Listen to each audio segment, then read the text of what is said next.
사무엘상 7장 12절로 14절 말씀 함께 봅니다.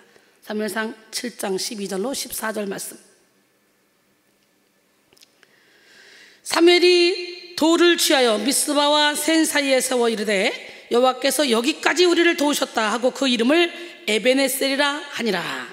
이에 블레셋 사람들이 굴복하여 다시는 이스라엘 지역 안에 들어오지 못하였으며 여호와의 손이 사무엘이 사는 날 동안에 블레셋 사람을 막으시매 블레셋 사람들이 이스라엘에서 빼앗았던 성읍이 에그론부터 가드까지 이스라엘에게 회복되니 이스라엘이 그 사방 지역을 블레셋 사람의 손에서 도로 찾았고 또 이스라엘과 아모리 사람 사이에 평화가 있었더라. 오늘 이 본문 말씀입니다.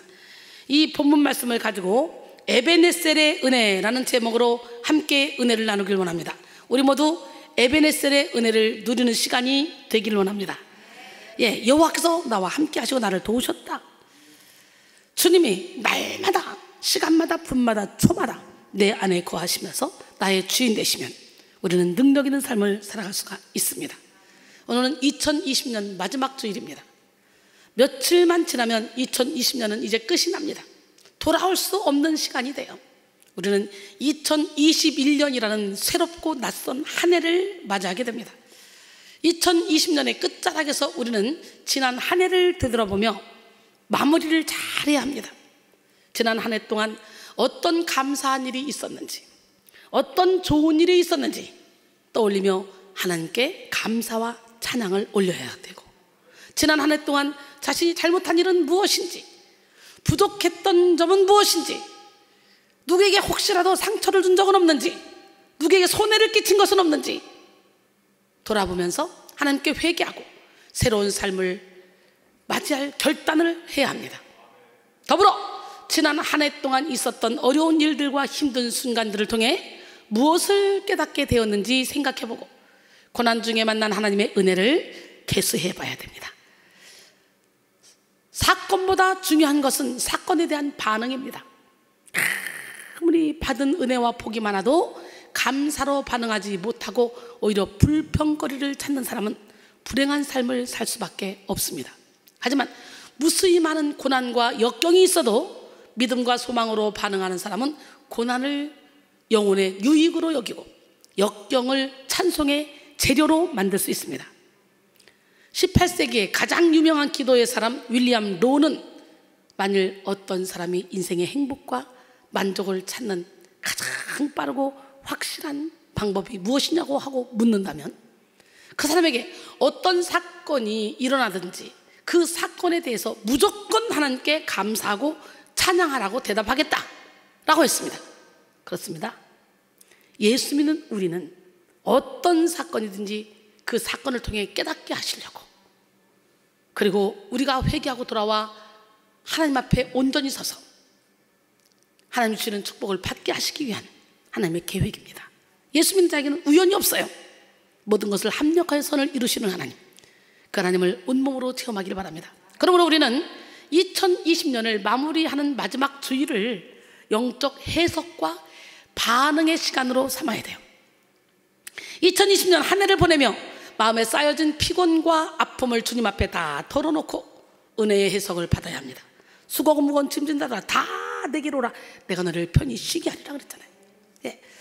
가슴 깊이 묻어둔 염려와 걱정, 근심, 두려움을 십자가 앞에 내려놓고 성령의 치료를 받아야 합니다. 그리고 2020년의 시간 속에 맛보아야 했던 쓴맛, 단맛, 신맛, 짠맛, 매운맛 등등 이 모든 맛을 합쳐서 인생의 깊은 맛을 내게 하시는 하나님, 그 하나님을 바라보고 우리도 인생의 깊은 맛을 내어 하나님의 선한 뜻을 이루어드리는 기적의 주인공이 되게 해달라고 기도해야 합니다. 빅터 프랭클은 어떤 상황 속에서도 그 상황에 대해 어떤 태도를 취할지 결정할 자유는 빼앗길 수 없다. 우리의 과거가 아무리 힘들어도 그 과거를 어떻게 바라보고 인식할지는 우리의 자유다. 삶의 방향성은 철저히 자유의 영역이다 라고 했습니다. 할렐루야. 사실 우리 모두는 2020년 한 해 동안 참으로 어렵고 힘겨운 시간을 보내야 했습니다. 2020년 초반부터 현재 이르기까지 우리는 코로나19로 인해 유례없는 어려움에 직면하고 있습니다. 감염의 위험이 도처에 깔려있는 세상 속에서 사람들은 서로를 경계하며 불신하게 되었어요. 서로가 서로를 고발하며 참 무서운 세상이 됐어요. 몸과 마음이 얼어붙은 사람들의 우울지수와 분노지수는 나날이 상승해서 코로나 블루, 코로나 블랙과 같은 신조어들이 나왔습니다. 남녀노소 할 것 없이 모든 사람들이 마스크를 쓰고 손 소독제를 바르면서도 끊임없는 불안과 두려움에 시달려야 했고, 실제로 많은 사람들이 코로나에 감염되거나 코로나로 인해 격리 조치를 당하면서 고통을 당했습니다. 수많은 사람들이 코로나로 인해 심각한 수준의 사업적 피해를 입었고 일자리를 잃었으며, 학생들은 비대면으로 공부를 하면서 학교에서 친구들과 자유롭게 사귀고 추억을 쌓을 기회를 잃어버렸어요. 참으로 코로나는 정치, 경제, 문화, 예술, 교육, 사회 전반에 많은 영역을 얼어붙게 만들었어요. 한국교회도 예외 없이 코로나 직격탄을 맞았잖아요. 2020년에 상당한 시간을 비대면으로 예배를 드려야 했기 때문에 성도들은 자유롭게 성전에 발을 디디지도 못했습니다. 적기에 필요한 양육과 훈련을 받지도 못하는 일이 많았으며 대부분의 선교와 전도가 제한되었죠. 안전수칙을 지켜서 20%만 모여라, 20명만 모여라. 그래서 우리는 철저히 안전수칙을 지켜서 예배를 드리는데도 그냥 경찰들이 진을 치고 공무원들이 진을 쳐서 문을 열고 쳐다보고, 어떤 때는 문을 열고 들어와서 큰 목소리로 물어보고, 기가 막힌 일이 이 거룩한 제단에, 이 거룩한 성전에 성전이 침해받는 그런 일이 코로나로 인해서 일어났어요. 예수 믿는 저와 여러분에게는 참으로 안타깝고 슬픈 일이요, 하나님이 보시기에 얼마나 안타까운 일인지 모릅니다. 하나님이 혹시라도 메뚜기 떼가 양식을 다 먹든지 전염병으로 인해서 재앙이 올 때 너희는 성전에 모이기를 힘써 성전에서 기도하면 내가 너희의 기도를 듣고 그 땅을 고칠지라. 역대하 7장 13절로 14절 말씀하셨건만 이제 교회도 모두 다 거의가 인본주의로 바뀌어가는 시대 속에 하나님의 말씀과는 관계없이 그냥 지침이니까 무조건 따라야 돼. 그래서 지침을 따라가고 있는 사람이 있는가 하면 말도 안 되는 소리야. 하나님은 이럴 때 뭐이라 그랬어. 그래서 또 방역수칙을 제대로 지키지 못하고 무대뽀로 모여서 코로나19를 확산시킨 몇몇 교회도 있잖아요. 우린 지혜롭게 해야 돼요. 방역도 잘 지키고 나라의 법도 잘 지키면서 은혜도 열심히 받아야 돼. 그러면 20명밖에 못 모이는데 어떻게 은혜를 받습니까? 여러분이 있는 그곳에서 여기가 성전이다.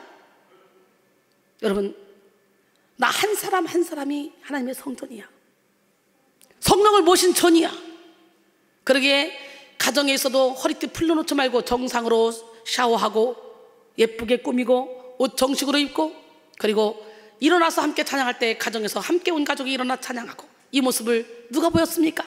우리 최보영 집사님 가족. 참 아름다웠어요. 얼마나 거룩하게 예배를 드리는지. 그렇게 거룩하게 가정에서 있는 곳에서 예배를 드리니까 기름 부음을 동일하게 받더라 이거야. 할렐루야. 몇몇 교회에서 다수의 확진자가 나와서 전체 한국교회가 비난과 정죄의 대상이 됐어요. 그래서 공무원들이 겁도 없이 그냥 이렇게 봐도 몇 명 되지도 않는데도 불구하고 숫자를 일일이 세 문 열고, 기가 막힙니다. 하나님이 탄식해요. 우리 교회는 환경을 초월하게 하시는 성령의 은혜로 코로나 기간에도 하루도 쉬지 않고 온라인, 오프라인 예배를 동시에 진행하면서 마스크 선교, 피해 농가 선교, 김치 선교 등등 선한 일에 앞장섰습니다. 많은 성도들이 어려움 중에도 믿음을 잘 지켰습니다. 그러나 깊이 믿음의 뿌리를 내리지 못한 몇몇 성도들의 경우에는 코로나19로 인해 영적인 타격을 받았어요. 이제 우리는 한 해를 마무리하는 송년주의를 맞아 한 해 동안의 여러 가지 일들을 하나님 앞에 내어놓고 주님의 음성에 귀를 기울여야 돼요. 내 양은 내 음성을 들으며 나는 그들을 알며 그들은 나를 따르니라. 내가 그들에게 영생을 주니 아무도 그들을 멸망시킬 자가 없다는 거예요. 모든 고난에는 하나님의 메시지가 담겨 있습니다. 좋으시고 미쁘신 하나님은 우리에게 감당하지 못할 시험당함을 허락하지 않으시고 시험당할 쯤에 반드시 예수 그리스도로 말미암는 피난처를 제공해 주십니다. 고린도전서 10장 13절에 사람이 감당할 시험 밖에는 너희가 당한 것이 없나니 오직 하나님은 미쁘사 너희가 감당하지 못할 시험당함을 허락하지 아니하시고 또한 시험당할 즈음에 피할 길을 내사 너희로 능히 감당하게 하시느니라. 할렐루야. 모든 고난 안에 영적인 유익을 숨겨 놓으셨어요. 고난을 통해 미래와 희망을 위한 길을 열어주셨어요. 시편 119편 71절에 고난 당한 것이 내게 유익이라 이로 말미암아 내가 주의 율례들을 배우게 되었나이다. 할렐루야. 67절에 보니까 고난 당하기 전에는 내가 그렇게 했더니 이제는 주의 말씀을 지키나이다 그랬어요. 우리 하나님은 선민 이스라엘 백성을 택했지만 이스라엘 백성은 시시때때로 불평하고 원망하잖아요. 하나님의 뜻을 따르지 않잖아요. 말귀를 못 알아듣는 이스라엘 백성들 어찌할 수 없어. 그래서 북이스라엘은 아수르에게, 남유다는 바벨론에게 사로잡히게 만들었죠.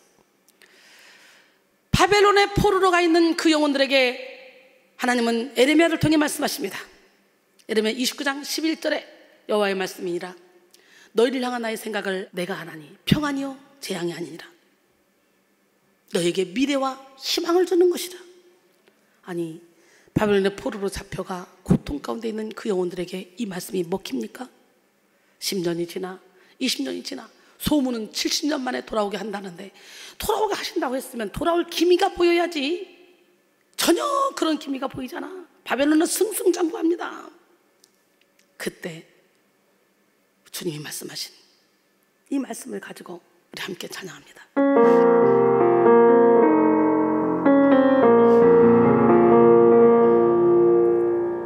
너희를 향한 나의 생각은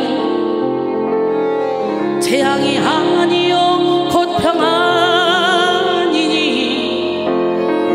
너희 장래에 소망을 주려 하는 생각이라.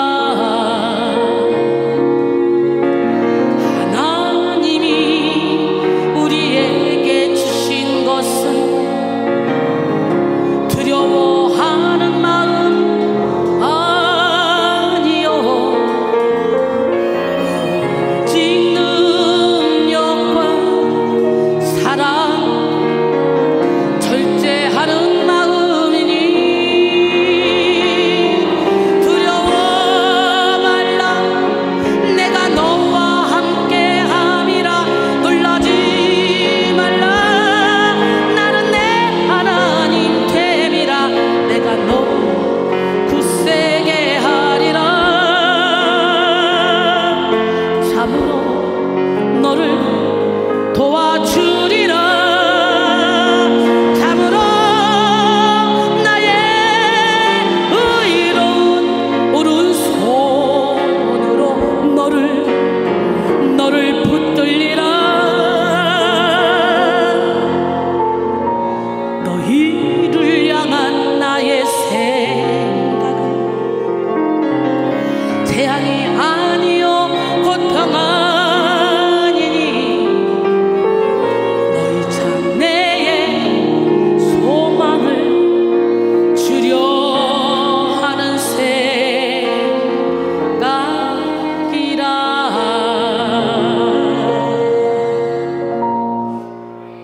바로 지금 주 안에서 참된 평안 누리기를 원합니다. 어떤 고난 속에서도 미래와 희망을 주는 하나님을 붙잡아야 돼요. 이 시간 여러분 모두가 한 해 동안의 모든 슬픔과 아픔, 피곤과 낙심을 주님 앞에 내어놓고 하나님의 은혜를 깨닫는 지혜를 구하시기 바랍니다. 아무리 큰 슬픔이라도 하나님의 은혜와 버무려지기만 하면 기쁨의 춤으로 변하는 거예요. 우리 성수 3개월의 지능이 마비되어 귀신이 들어와 29년 동안 아무 생각 없이 몸만 컸지만 성수로 인해 아빠가 구원받았고 할머니가 구원받았고 성수로 인해 엄마가 권사님인데 엄마의 믿음이 확 자라서 지금 이 가정이 천국 가정이 되었답니다. 고난이 유익입니다. 아무리 큰 낙심이라도 하나님의 은혜가 덧입혀지기만 하면 찬송의 재료로 변합니다. 끝이 좋으면 다 좋다라는 말처럼 하나님의 은혜로 마무리된다면 모든 것이 은혜로 승화됩니다. 시편 30편 10절로 12절 여호와여 들으시고 내게 은혜를 베푸소서. 여호와여 나를 돕는 자가 되소서 하였나이다. 주께서 나의 슬픔이 변하여 내게 춤이 되게 하시며 나의 베옷을 벗기고 기쁨으로 띄우셨나이다. 이는 잠잠하지 아니하고 내 영광으로 주를 찬송하게 하심이니 여호와 나의 하나님이여 내가 주께 영원히 감사하리이다. 할렐루야. 그러므로 우리는 한 해를 마무리하는 이 귀한 시간을 영적 해석과 반응의 시간으로 삼고 지금까지 도우시고 지켜주신 에베네셀의 은혜를 찬양해야 합니다. 에베네셀은 여호와께서 여기까지 우리를 도우셨다라는 뜻입니다. 에베네셀의 신앙으로 살아가는 사람은 지금까지 살아오는 데 필요한 모든 것을 하나님이 허락하셨고 하나님이 도와주셨음을 믿고 하나님께 영광을 돌리고 앞으로의 삶 역시 이와 같이 인도해 주실 것을 믿고 하나님의 뜻을 따릅니다. 이 시간 여러분 모두가 영의 눈이 열리고 영의 귀가 열려서 여러분의 삶을 충만하게 채우고 있는 에베네셀의 은혜를 발견하시기를 소원합니다. 고린도전서 15장 10절에 그러나 내가 나 된 것은 하나님의 은혜로 된 것이니 내게 주신 그의 은혜가 헛되지 아니하여 내가 모든 사도보다 더 많이 수고하였으나 내가 한 것이 아니오 오직 나와 함께 하신 하나님의 은혜로라. 이 고백이 저의 고백이기도 합니다. 저는 사역 시작하면서 365일 매일 하루도 빠지지 않고 매일 집회를 인도해 왔어요. 어떨 때는 하루에 2번, 3번도, 하루에 1번은 기본이고. 이 코로나19 때문에 하루에 1번만 예배를 드리면서 운동도 할 수 있는 시간을 하나님이 주셔서 제 몸이 좋아졌어요.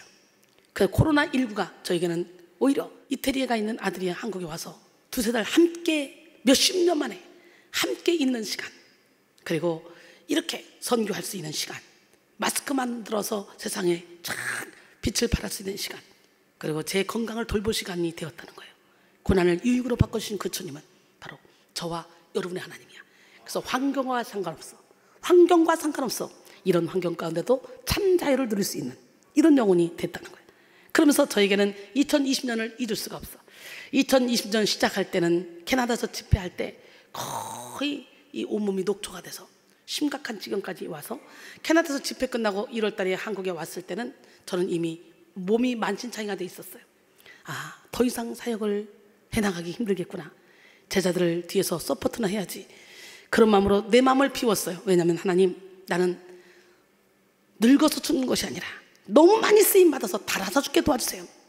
그렇게 기도해놓고 강단했을 때마다 내 체력이 다할 때까지 아주 영력을 쏟았어요.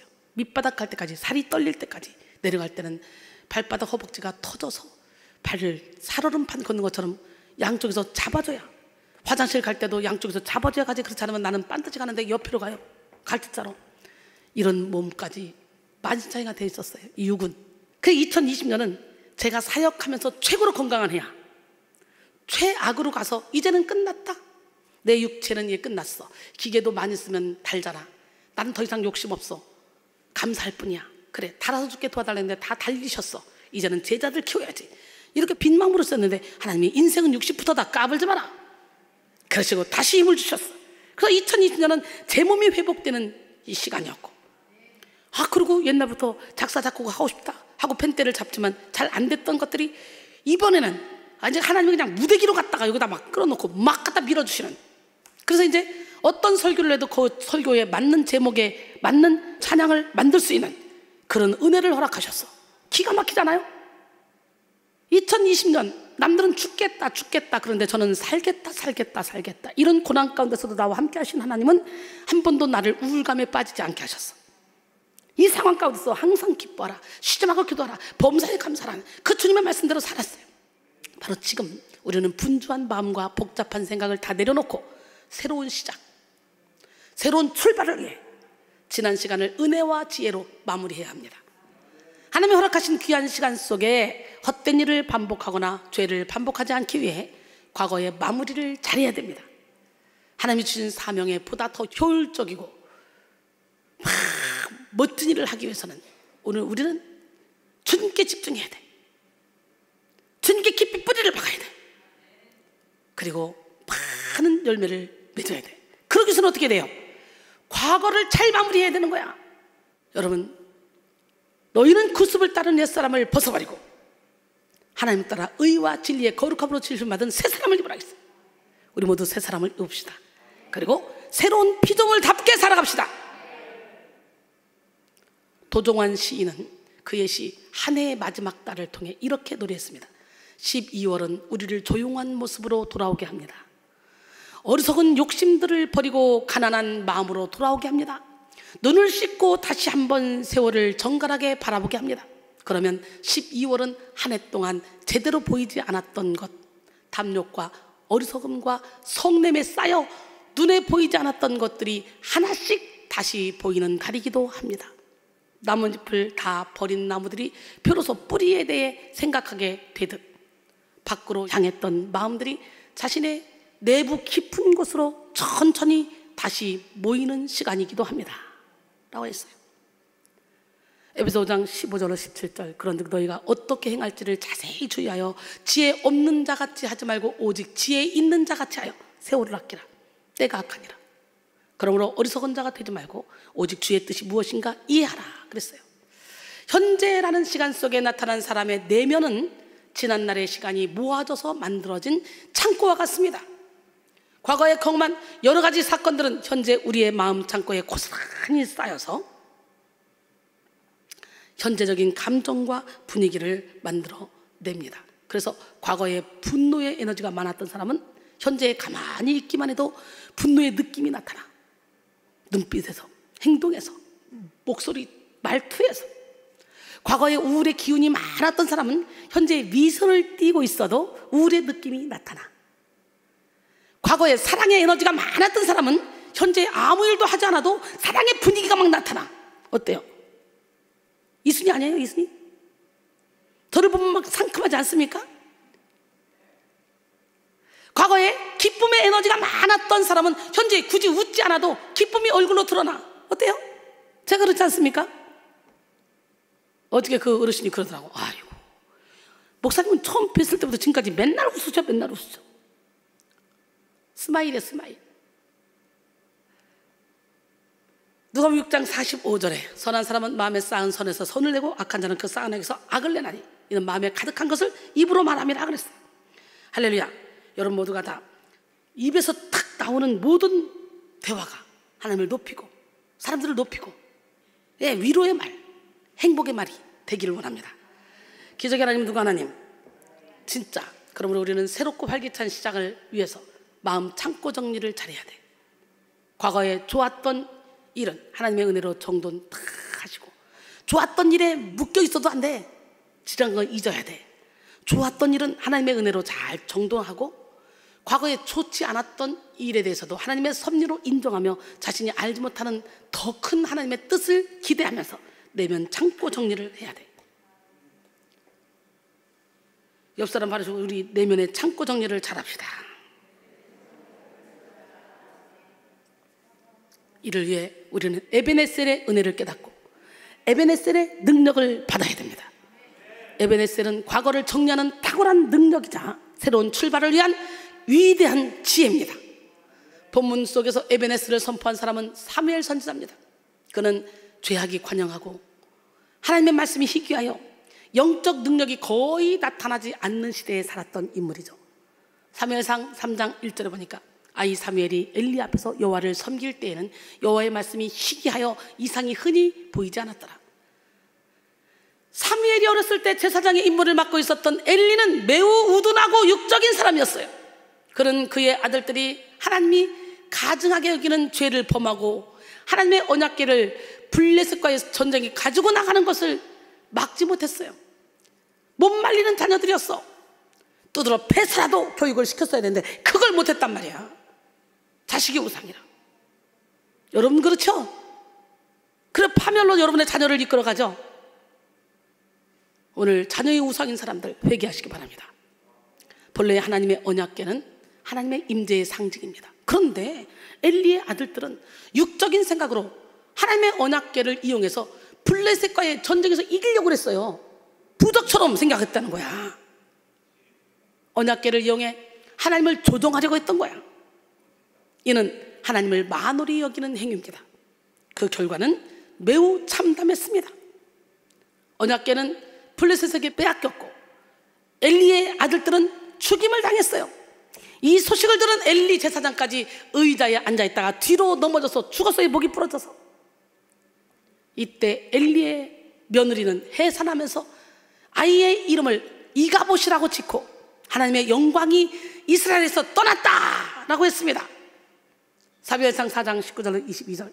그의 며느리인 비느하스의 아내가 임신하여 해산 때가 가까웠더니 하나님의 궤를 빼앗긴 것과 그의 시아버지와 남편이 죽은 소식을 듣고 갑자기 아파서 몸을 굽으려 해산하고 죽어갈 때 곁에 서 있던 여인들이 그에게 이르되 두려워하지 말라. 내가 아들을 낳았다 하되 그가 대답하지도 아니하며 관념하지도 아니하고 이르기를 영광이 이스라엘에서 떠났다 하고 아이 이름을 이가봇이라 하였으니 하나님의 궤가 빼앗겼고 그의 시아버지와 남편이 죽었기 때문이며 또 이르기를 하나님의 궤를 빼앗겼으므로 영광이 이스라엘에서 떠났다 하였더라 그랬어요. 사무엘은 이런 영적인 암흑기에 이스라엘의 영성을 개혁했던 위대한 선지자였습니다. 우리는 하나님께서 사무엘을 부르신 그날을 깊이 묵상해야 합니다. 사무엘상 3장 3절로 4절. 하나님의 등불은 아직 꺼지지 아니하였으며 사무엘은 하나님의 궤에 있는 여호와의 전 안에 누웠더니 여호와께서 사무엘을 부르시는지라 그가 대답하되 내가 여기 있나이다 하고 여호와께서 임하여 서서 전과 같이 사무엘아 사무엘아 부르시는지라. 사무엘이 이르되 말씀하옵소서 주의 종이 듣겠나이다 하니 말씀하옵소서 주의 종이 듣겠나이다. 오늘 이 시간에 여호와께서 올해 마지막 주일을 보내는 여러분에게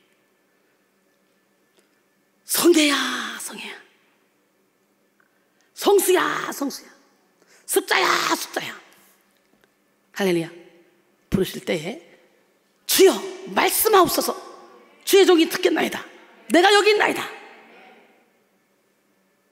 그러길 원합니다. 사무엘의 부르심은 하나님의 등불 하나님의 궤 여호와의 전이라는 문구와 함께 묘사되었는데요, 이것은 타락한 엘리 가문에서는 하나님의 영광이 떠나가고 있지만 새로운 지도자 사무엘에게는 하나님이 함께하여 그의 영광을 나타낼 것이라는 사실을 미리 암시하기 위해서입니다.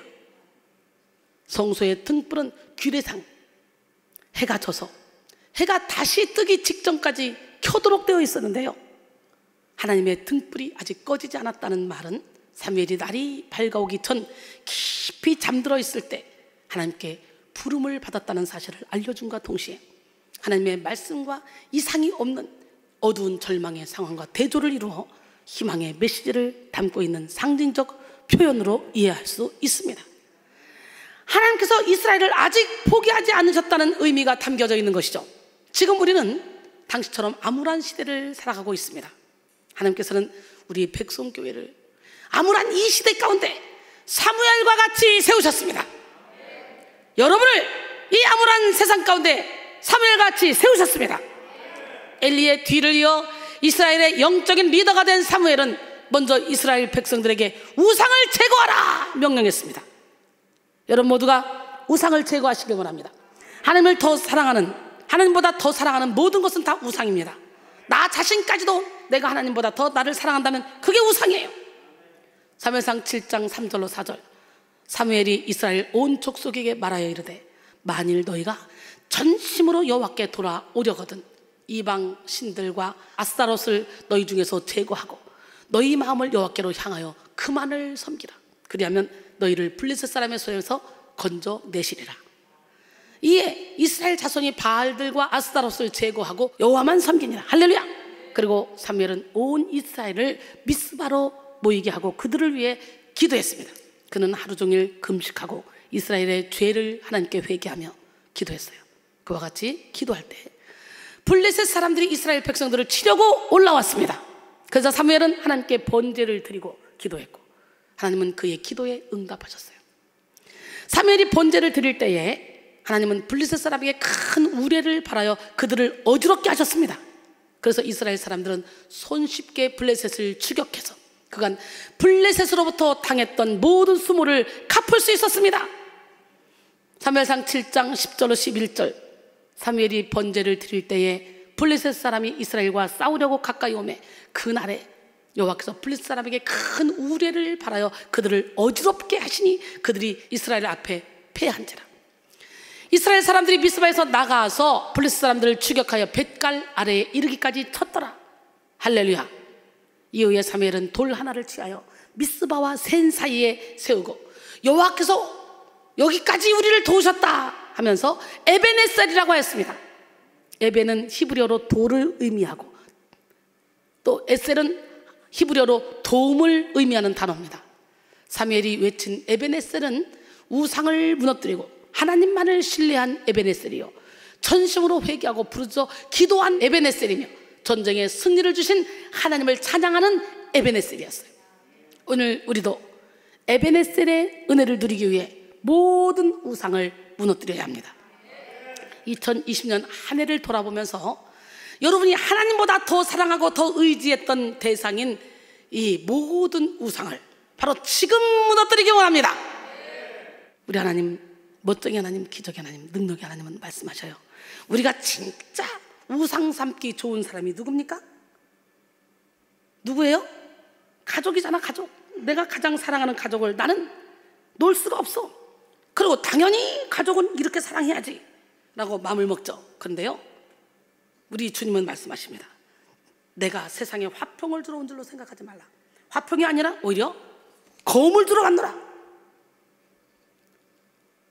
뭐 때문에 검을 주러 왔어? 내가 온 것은 사람이 그 아버지와 딸이 어머니와 며느리가 시어머니와 불화하게 하려 함이니. 기가 막히죠. 화평의 왕이신 주님이 왜 그렇게 말씀하실까? 사람의 원수가 자기 집안 식구리라.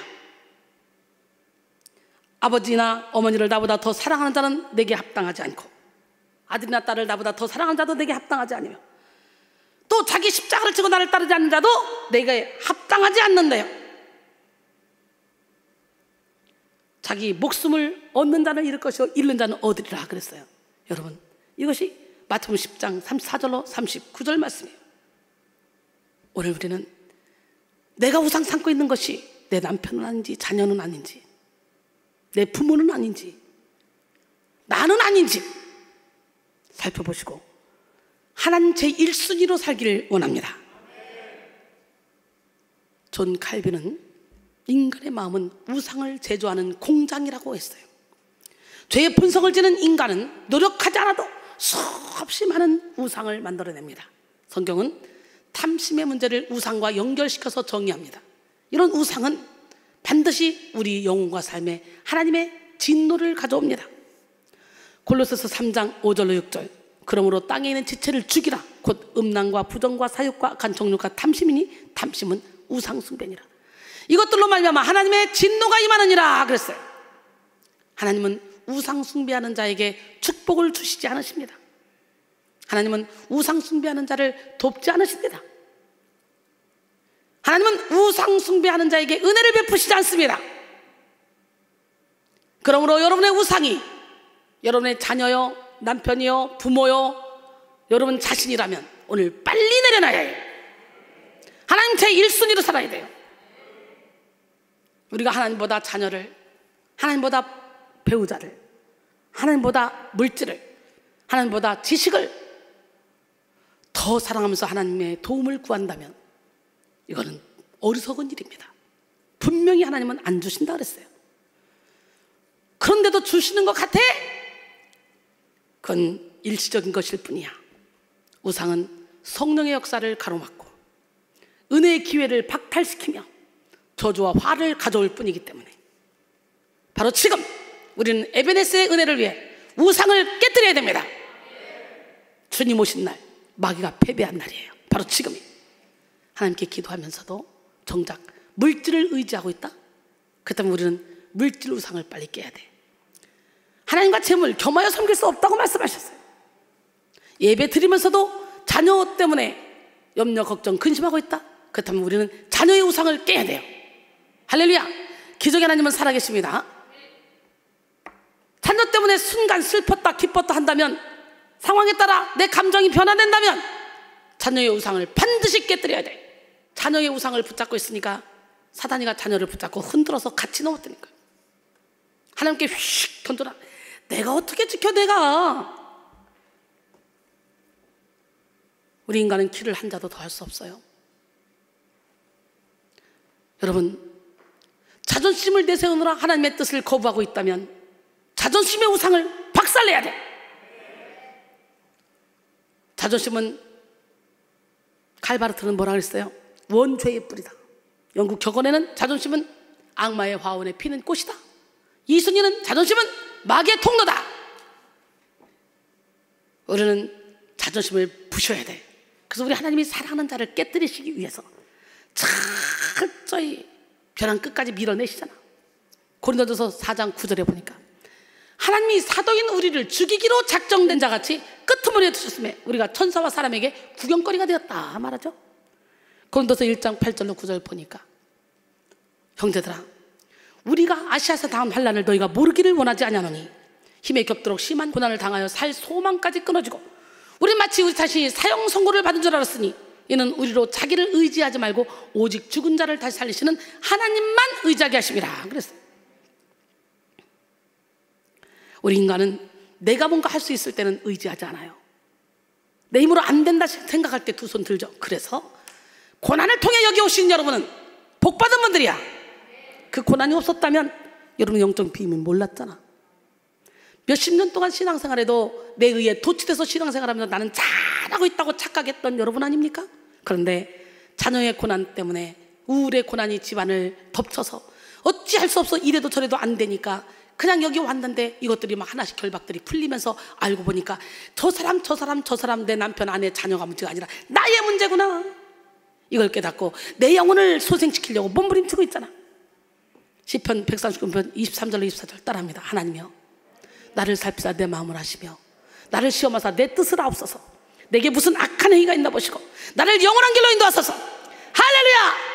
예, 우리는 우상을 깨뜨려야 돼. 하박국 2장 18절로 20절. 새긴 우상은 그 새겨 만든 자에게 무엇이 유익하겠느냐? 부어 만든 우상은 거짓 스승이라. 만든 자가 이 말하지 못하는 우상을 의지하니 무엇이 유익하겠느냐? 남에게 깨라 하며 말하지 못하는 돌에게 일어나라 하는 자에게 화 있을진저 그것이 교훈을 베풀겠느냐? 보라, 이는 금과 은으로 입힌 것인즉 그 속에는 생기가 도무지 없느니라. 오직 여호와는 그 성전에 계시니 온 땅은 그 앞에서 잠잠할지니라 하시니라. 할렐루야. 이 시간 여러분 모두가 모든 우상을 깨뜨리고 오직 하나님만을 섬기며 하나님만 의지하시기를 소원합니다. 여호수아 24장 15절에 만일 여호와를 섬기는 것이 너희에게 좋지 않게 보이거든 너희 조상들이 강 저쪽에서 섬기던 신들이든지 또는 너희가 거주하는 땅, 이 땅에 있는 아모리족 속의 신들이든지 너희가 섬길 자를 오늘 택하라. 오직 나와 내 집은 여호와를 섬기노라. 멋지죠? 이 결단이 여러분의 가정에 있어야 돼요. 여러분에게 있어야 돼요. 주 예수를 믿으라 그리하면 너와 내 집이 구원을 받으리라 그랬죠. 여호와의 이 고백이 바로 우리의 고백이 되어야 합니다. 이 고백은 모세를 대신해서 이스라엘 백성을 가나안 땅으로 인도했던 청년 여호수아가 어느덧 노인이 되어 한 고별 설교의 일부분이에요. 노인 되어서 한 고별 설교의 일부분. 그는 노예살이 하던 이스라엘을 출애굽시키시고 광야 40년간 보호하시며 필요한 것을 공급해 주셨던 하나님의 은혜, 가나안 정복 전쟁을 성공적으로 치르고 마침내 젖과 꿀이 흐르는 가나안 땅에 정착하게 하셨던 하나님의 은혜를 기억하며 이 고백을 합니다. 우리의 지난 인생을 돌아보면 그 어느 한순간도 하나님의 은혜가 아니었던 때가 없습니다. 그 은혜를 기억하며 내가 의지하고 붙들고 있었던 모든 우상을 깨뜨리시기를 바랍니다.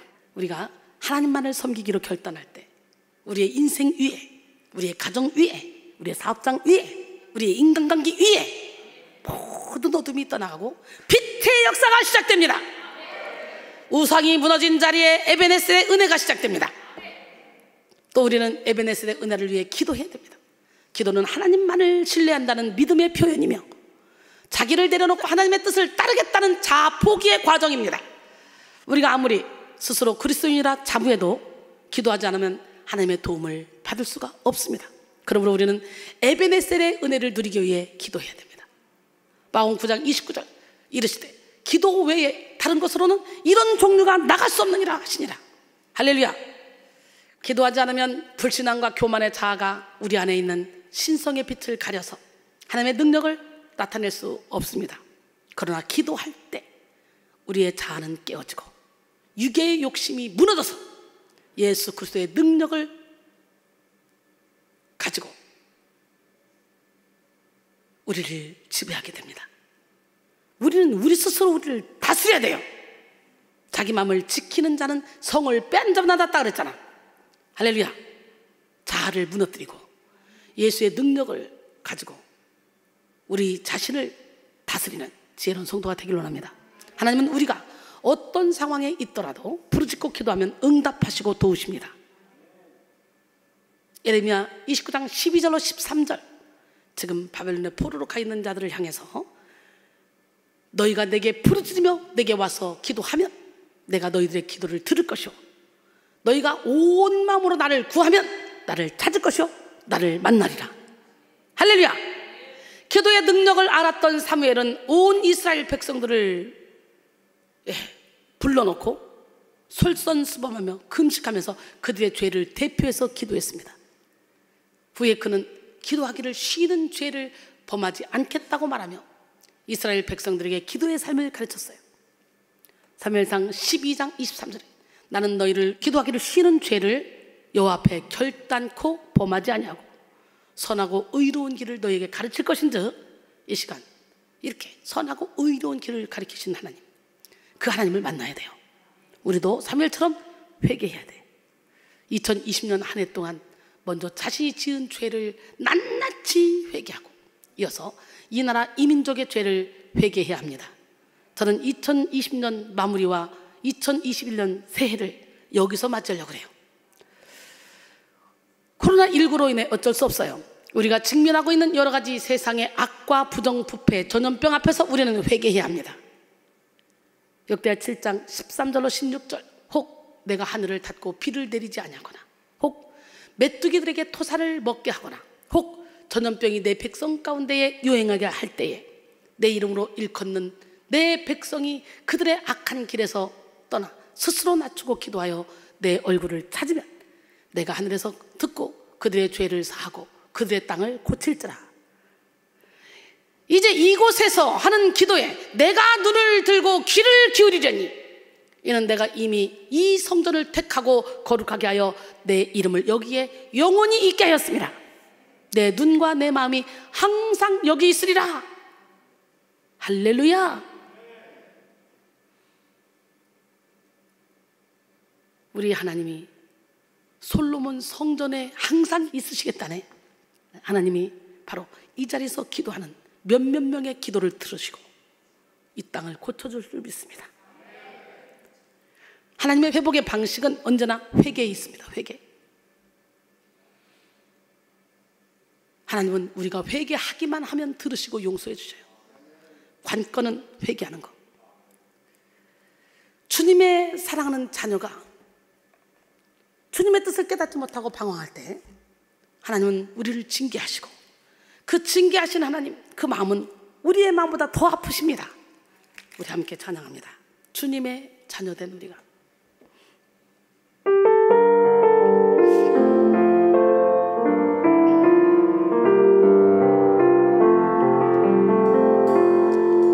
주님의 자녀된 우리가 깨닫지 못하는 모습이 안타까워 징계하시는 주님의 마음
아멘.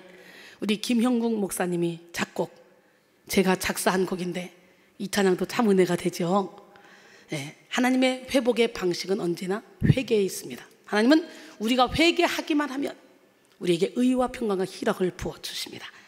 우리 입술을 통해 영원토록 하나님을 찬양하게 만들어주십니다. 할렐루야. 예, 하나님은 죄 때문에 심판하는 것이 아니고 회개하지 않기 때문에 심판하십니다. 사울과 다윗의 차이를 보세요. 사울은 우리가 생각할 때 그렇게 죽을 죄를 저지르지 않았어요.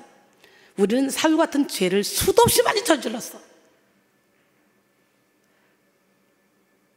제사장이 드려야 될 예배를 집도하다가 하나님께 버림받았고, 아말렉과 싸움에서 모든 걸 진멸하라 그랬는데 좀 남겼다가 징계받았어. 버림받았어. 그게 죄가 다야. 그런데 우리는 어때요? 그런 죄 수도 없이 저지르고 있잖아. 근데 다윗은 어때요? 세상에 인구조사에서 7만 명이 이스라엘 백성들을 다 전염병으로 죽게 만들고, 자기의 부하인 우리아의 아내를 범하고, 그걸 무마하려다가 안 되니까 간접살인해서 죽여버리고. 이야, 이거는 뭐 살인 묘사죄, 결국은 살인죄잖아요. 전염병으로 7천 명이 죽는 역사 일어났잖아. 그런데도 불구하고 갓 선지자, 나단 선지자가 회개해, 기도해, 제물 드려. 그럴 때 아멘. 저게 내가 왕인데 까불고 있어. 확 그냥, 야, 저 선지자 죽여. 야, 므낫세는 이사야를 톱을 켜 죽였잖아. 그럴 수도 있는데 다윗은 선자들의 말을 들었어요. 이 차이입니다. 회개하느냐 회개하지 않느냐, 죄의 경중의 문제가 아니에요. 우리 인간은 모두 다 죄성을 가지고 태어났어. 다 죄인이야. 우리는 회개의 문을 통해 하나님이 허락하신 모든 축복의 문으로 들어갈 수 있습니다. 회개의 문을 통과해야만 영의 눈이 열리고 깨달음의 문이 열리고 인생의 문이 열립니다. 하나님이 사랑하는 자들에게 예비하신 모든 것, 눈으로 보지 못하고 귀로 듣지 못하고 사람의 마음으로도 생각하지 못했던 것 같으나, 하나님이 성령을 통해, 하나님의 성령은 하나님의 깊은 것까지도 통달한다 그랬잖아요. 그러니까 우리는 지혜와 계시의 영을 받아서 하나님을 알고 하나님의 예비하신 축복을 다 받아 누려야 돼. 2020년이 다 지나가기 전에 2021년에 우리에게 주실 하나님의 그 놀라운 축복을 받기 위해 영의 눈이 활짝 열리는 시간이 되기를 합니다. 그러면서 참된 회개의 문이 열려야 돼요. 이 시간 사무엘처럼 회개합시다. 바로 지금 이 자리가 거룩한 미스바가 되어 회개의 기도가 가득 넘쳐서 영성 개혁의 역사가 일어나기를 소원합니다. 이어서 우리는 어떤 환경 속에서라도 영과 진리로 하나님을 예배해야 돼요. 요한복음 4장 23절 24절, 아버지께 참되게 예배하는 자들은 영과 진리로 예배할 때가 오나니 곧 이때라. 아버지께서는 자기에게 이렇게 예배하는 자들을 찾으시느니라. 하나님은 영이시니 예배하는 자가 영과 진리로 예배할 때니라 그랬어요. 하나님이 인간을 창조하신 목적이 바로 예배를 받으시기 위함입니다.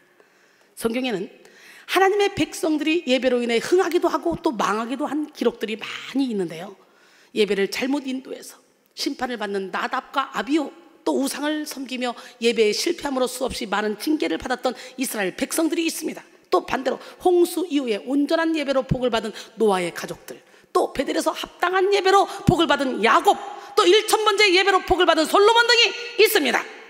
이처럼 하나님의 백성들은 반드시 하나님을 예배하는 일에 성공해야만 합니다. 사무엘 선지자는 블레셋이 쳐들어오는 것을 알고도 그때 더욱 힘을 다해 번제로 하나님께 예배드렸어요. 우리는 모든 승리의 근원이 하나님께 있음을 정확히 알고 세상 풍조를 거슬러 회개하시고 육의 죄성을 거슬러 하나님을 예배해야 합니다. 우리가 우상을 무너뜨리고 회개할 때 환경을 초월해서 영과 진리로 예배할 수 있게 되고, 이때 하나님은 전능하신 방법으로 우리의 대적을 물리치십니다. 여러분 보세요. 여호사밧 왕이 전쟁을 치를 때 총칼을 가지고 간 게 아니라 찬양으로 거룩한 옷을 입혀서 연합군을 물리쳤어. 보통 사람이 보면 저 미친 거야, 미친 거. 맞지 않아요? 그렇잖아요? 아니 연합군이 쳐들어오는데 무슨 거룩한 옷을 입고 성가대 가운 입고 노래하고 나가? 앞장서서? 죽으려고 환장한 거지. 그러나 하나님이 그렇게 하라니까 간 거야. 그럴 때 하나님이 그냥 연합군들이 지들끼리 쳐서 죽이게 만들고 이 전쟁 끝내버렸어. 노량물만 가져왔어. 기드온이 300요사를 가지고 13만 5천 명이 되는 사람을 무너뜨리는 역사가 일어나잖아. 여리성을 무너뜨리잖아. 여리고성을. 멋지지 않습니까? 기적의 하나님은 살아계셔요. 우리 하나님 우리와 함께 하시면 우리도 이런 일을 할 수 있어. 하나님이 큰 우려를 바라여 블레셋 사람들을 어지럽게 하신 주님께서 오늘 신묘막측한 방법으로 우리의 대적을 물리치시고 우리의 삶의 문제를 해결해 주실 줄 믿습니다. 이 시간 여러분 모두가 우상을 무너뜨림으로 회개하고 기도함으로 예배함으로 에베네셀의 은혜를 누리시기를 소원합니다. 시편 121편 1절로 2절 내가 산을 향하여 눈을 들리라. 나의 도움이 어디서 올까? 나의 도움은 천지를 지으신 여호와에게서로다. 시편 46편 1절에 하나님은 우리의 피난처시오 힘이시니 환난 날에 만날 큰 도움이시라 그랬어요. 할렐루야. 시편 146편 5절에 야곱의 하나님을 자기의 도움으로 삼으며 여호와 자기 하나님에게 자기의 소망을 두는 자는 복이 있도다 그랬어요. 사무엘이 선포한 에베네셀은 이스라엘에 크게 세 가지 복을 가지고 왔습니다. 첫째는 대적 블레셋이 사무엘이 사는 날 동안 다시 이스라엘을 침입하지 못하는 안전의 복이었고, 둘째는 블레셋 사람들이 이스라엘에게서 빼앗았던 성읍을 되찾아오는 회복의 복이었습니다. 그리고 셋째는 이스라엘이 가나안 정복 때 전멸시키지 못해서 그들에게 늘 가시같은 존재가 되었던 아모리 사람과 평화를 누리는 화목의 복이었습니다. 할렐루야. 사무엘상 7장 13절로 14절 오늘 본문입니다. 이에 블레셋 사람들이 굴복하여 다시는 이스라엘 지역 안에 들어오지 못하였으며 여호와의 손이 사무엘이 사는 날 동안에 블레셋 사람을 막으심에 블레셋 사람들이 이스라엘에게서 빼앗았던 성읍이 에그론부터 가드까지 이스라엘에게 회복되니 이스라엘이 그 사방 지역을 블레셋 사람들의 손에서 도로 찾았고 또 이스라엘과 아모리 사람 사이에 평화가 있었더라. 할렐루야. 아람 군대와 이스라엘 군대가 싸우면 당연히 여러 가지 보면 아람이 이길 수밖에 없는 상황이야. 그런데 항상 아람이 지는 거예요. 아람 왕이 한날은 이상하다, 이상해. 아무래도 우리 중에 첩자가 있나 봐. 뭐지? 그럴 때 신하가 말합니다. 아닙니다. 왕이시여, 그게 아니고 이스라엘에는 엘리사라는 선지자가 있는데 그냥 왕이 침상에서 하는 말까지 다 알아듣고 왕에게 고하해서 우리가 전쟁을 하러 가면 우리가 가는 곳에 수비대를 미리 쳐놓으니까 이길 재간이 없습니다. 그래? 그러면 그 엘리사를 잡아야지. 걔 어딨냐? 도단성에 있습니다. 도단성에 말과 군사들을 막 보냈습니다. 사환 게하씨와 엘리사가 잠을 자고 아침에 일어났는데 게하씨가 밖을 보니까 포로가 돼 있는 거예요. 막 놀래가지고 뛰어와서 선생님 큰일 났습니다, 큰일 났습니다. 뭐가 큰일 났는데? 우리가 포로 됐어요. 죽게 됐어요. 어떻게 해요? 저 밖에 보세요. 군대가 꽉 찼습니다. 어떡합니까? 야, 너는 안 보여? 하나님이 예비하신 저 불말과 불병과 안 보이냐고. 저들의 군사보다 우리의 군사가 훨씬 많은 게 안 보여? 안 보이는데요? 이리 와봐. 하나님이여, 이 청년의 눈을 열어 보게 하소서. 눈안수를 했어. 그러더니 밝히 보는 거예요. 엘리사가 군인들한테 가서 그럽니다. 야, 너희들 여기 왜 왔냐? 아, 엘리사 선생님을 잡으러 왔는데 엘리사 선생님 어디 계셔? 엘리사? 여기 없지? 저 사마리아에 있어. 팔로미, 나 따라와. 근데 벌써 그 군대들 눈을 멀게 해달라고 먼저 기도를 했어요. 엘리사가. 하나님, 저들의 눈을 멀게 해주세요. 그랬더니 눈을 뜨긴 떴는데 엘리사를 못 알아봐. 데리고 적진을 딱 데리고 사마리아 중심까지 갔어. 그리고 하나님, 저들의 눈을 뜨게 해주세요. 그리고 그들이 눈을 떴는데 보니까 거꾸로 지들이 포로가 된 거야. 이게 웬일이야? 우린 죽었다. 왕은 엘리사에게 말합니다. 아버지요, 저들을 막 죽이리까? 아니야, 죽이지 말고 그냥 잔치를 벌여서 실컷 먹여서 지네 나라로 보내자. 말이 안 되는 일이지만 선으로 악을 갚죠. 그랬을 때 그 이후에 엘리사가 있는 날 동안 아람이 절대로 쳐들어오지 않았어.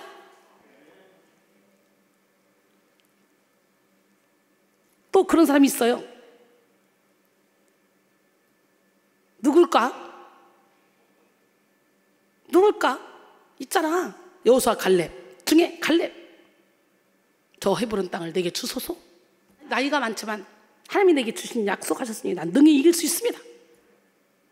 결국은 다 되찾고 갈렙이 있는 동안 거기를 누가 터치도 못하고 근처 오지도 못했어. 할렐루야! 여러분이 있는 동안 대한민국은 절대로 죽지 않습니다. 여러분이 있는 동안 기독교는 절대로 사라지지 않습니다. 할렐루야! 악한 자가 만지도 못하게 여러분을 통해 지켜줄 줄로 믿습니다. 오늘 우리도 2020년을 마무리하면서 여기까지 우리를 도우신 하나님의 은혜를 찬양하고 2021년에는 안전의 복, 회복의 복, 화목의 복을 누리기를 소원합니다. 에베네셀의 은혜로 2021년에는 모든 대적으로부터 하나님의 보호를 받고 사탄에게 빼앗겼던 물질과 건강, 관계와 재능을 되찾아오고 원수와도 더불어 화평하게 되는 복을 받기를 원합니다. 그래서 2021년 우리 교회 표어대로 빛을 발하는 여러분 모두가 되기를 바랍니다. 결론적으로 사랑하는 성도 여러분, 2020년을 마무리하는 송년주일을 영적 반응과 해석의 시간으로 삼아 아름다운 마무리를 합시다. 2020년을 되돌아보며 하나님보다 더 사랑하고 의지했던 모든 우상을 무너뜨리고 개인의 죄, 민족의 죄, 나라의 죄를 회개하며 기도하여 에베네셀의 은혜를 입읍시다. 어떤 순간에도 포기하지 않고 영과 진리로 최선의 예배를 이어가므로 에베네셀의 은혜를 입는 우리 모두가 되길 원합니다. 그리고 에베네셀의 은혜로 안전의 복, 회복의 복, 화목의 복을 누립시다. 이 시간 여러분 모두가 지금까지 도우신 에베네셀의 은혜를 찬양하며 2020년을 잘 마무리하시고 2021년에는 넘치는 복을 받아 빛을 발하는 삶을 사시기를 주님의 이름으로 축원합니다. 아유, 며칠 안 남았는데 어떻게 마무리를 할까? 걱정 없어요. 죽게는 하루가 천년 같고 천년이 하루 같게 전심으로 기도하면 여러분이 어질러 놨던 모든 것들을 확 다 치울 수 있습니다. 그리고 1년 동안 낭비했던 그 시간들 그냥 이 한 타임의 예배를 통해 확 다 회복받을 수 있습니다. 보세요. 내가 하려고 힘쓰면 안 되는데 성령이 도와주시면 저절로 되는 거야. 제가 작사 작곡 하는 것만 봐도 그렇잖아요. 저절로 되더라고. 저절로 돼. 신기하더라고. 지금에 나다는 것은 온전히 하나님의 은혜입니다. 마무리를 잘하고 우리 세상에 빛을 발합시다. 우리 빛을 발하라 찬양 한 곡하고 뜨겁게 기도합니다.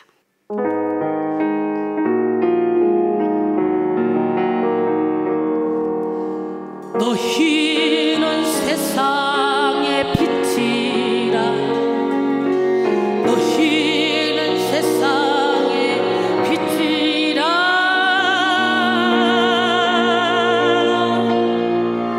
빛을 발하라. 빛을 발하라. 빛을 발하라.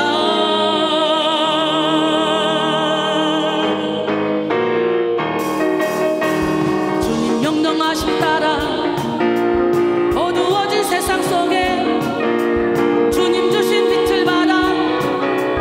빛을 발하라. 깨닫지 못한 영혼 헛된 세상 따라가다 세상 속에 함몰되어 고통 중에 부르짖네. 안타까운 우리 주님 우리에게 말씀하네. 수렁에 빠진 영혼 빛을 발해 건져내라. 고통 중에 있는 영혼, 절망 중에 있는 영혼 주님 주신 빛을 발하. 빛을 발하라. 깨닫지 못한 영혼 헛된 세상 따라가다 세상 속에 함몰되어 고통 중에 부르짖네. 안타까운 우리 주님 우리에게 말씀하네. 수렁에 빠진 영혼 빛을 발해 건져내라. 너희는 세상의 빛이라.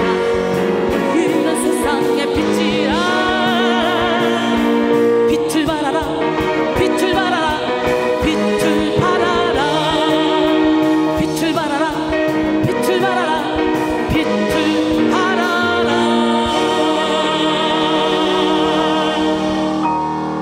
아멘.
지금은 우리 주 예수 그리스도의 은혜와 하나님의 놀랍고 극진하신 사랑과 성령님의 교통교제 충만하심이 에베네셀의 은혜를 입고자 하는 사랑하는 성도들 머리 위에, 가정 위에, 직장 위에, 사업장 위에, 그리고 온라인으로 예배드리는 전 세계에 있는 사랑하는 영혼들 머리 위에 지금부터 영원토록 함께 하시기를 간절히 축원하옵나이다. 아멘.